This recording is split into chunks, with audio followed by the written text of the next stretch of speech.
Jednoho dne přišel zákonník k Ježíšovi a ptal se: Mistře, co mám dělat, abych měl podíl na věčném životě?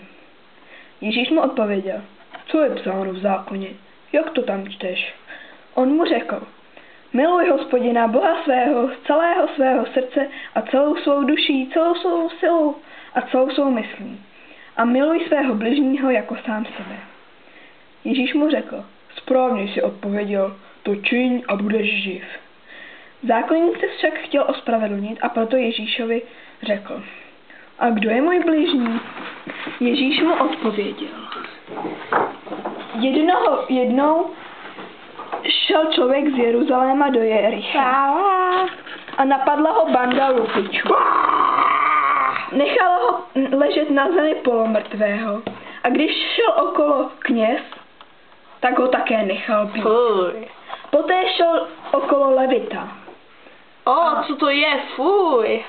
A nakonec šel okolo všemi opovrhovaný Samařan. Chudáčku, kdo ti to udělal? A tak ho zachránil a vzal ho do hospody.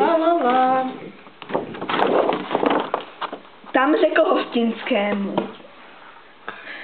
Starej se hezky o něj, než se vrátím, pak ti vše zaplatím, ale vážně se o něj hezky starej. Naschledanou. Dobrá, budu se o něj dobře starat. Naschle.